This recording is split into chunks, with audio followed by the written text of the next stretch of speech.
Hello candidates, I am going to dictate you a passage from Progressive magazine. So please get ready for the dictation. The dictation will start after 15 seconds.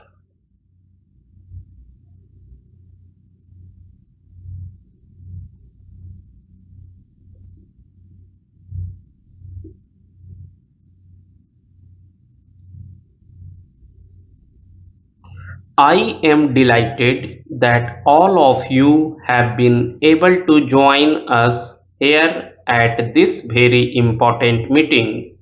This meeting is important in many ways, but more so because the subject that you are going to discuss has great relevance for improving our cooperative credit delivery system, which in turn is vital for a qualitative jump in the performance of our agriculture.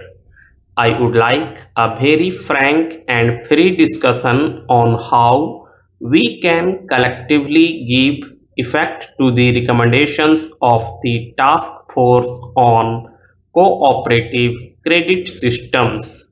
Let me first thank Professor Vaidyanathan and his colleagues for their excellent work. They have produced a very useful and thought provoking report, and it is now for the political leadership, both at the central and state, to rise to the occasion to give their ideas a practical shape. In the last decade, the growth of our agricultural sector has not kept pace with either our needs or our legitimate ambitions.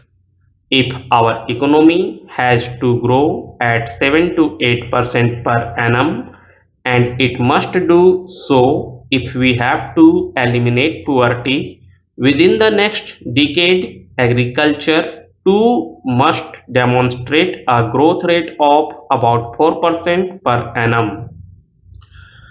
For this to happen, there has to be a major improvement in our agricultural production practices. There has to be greater commitment to innovation in the technologies that are brought to bear in farming and an enactment in the investments being made in the entire agricultural production chain. This requires, and that's inevitable, growing monetization and growing commercialization of the agricultural economy, perhaps at a pace never thought of before. As our agricultural system gets commercialized with increasing participation of farmers in markets not only for agricultural products but also for agricultural inputs, farming starts taking on a new commercial and economic meaning.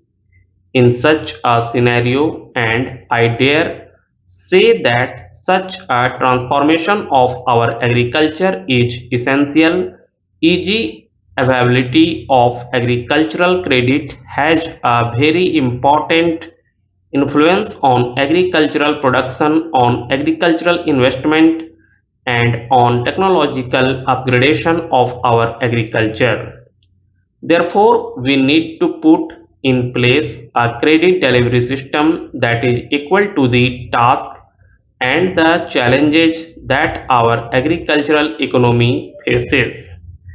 In our institutional framework, agricultural credit was designed to be delivered through a multi-agency mechanism consisting of commercial banks, regional rural banks, and the cooperative credit system. This multi-agency mechanism worked well over a period of time. Cooperatives have played an important role in the delivery of credit to the farm sector and have oiled the wheels of the rural economy. The system, we must recognize, developed an unparalleled penetrative reach even in remote, far-off areas. It is also clear that as compared to the commercial banks and regional rural banks, cooperatives have a much higher proportion of clients from among a small and marginal borrowers, and they constitute the great majority of our farming community. However, it is also a fact that flaws and institutional bottlenecks have come to be observed in the last decade or more. The cooperative credit system, which has a very important role, has failed to live up to our expectations to the desired extent. The contribution of cooperatives to the supply of farm credit has dropped sharply from about 70% to about 30%. This has contributed to rural distress in large sections of our farming community. In my own travels across the country in rural areas, the problem of declining institutional credit for agriculture has been a common and persistent complaint of farmers in distress. This is why the National Common Minimum Program places significant emphasis not only on enhancing rural credit but also revitalizing the cooperative sector. We had set an ambitious target last year of doubling agricultural credit flow in 3 years, and we are on target so far. However, much more needs to be done. We need to ensure that the proportion of investment credit increases even as agricultural credit rises.